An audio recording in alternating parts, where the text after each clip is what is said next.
How to change screen color mode and display color temperature. On your Realme phone, go into the quick access like this here and look for the settings right there. Once you're in the main settings, you're going to look for display and brightness, this right here. And as you enter here, you'll see different options. Then simply go down until you reach the color area right here. You'll see screen color mode, which is this one right here. And as you enter into it, you'll first see the option that says vivid or natural, and different phone models will have more options.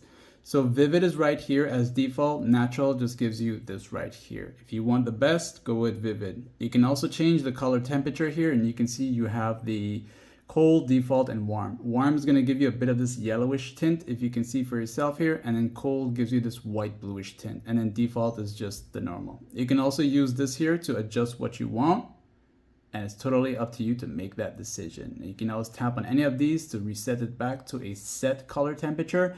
And that is that for this guide here. Like and sub.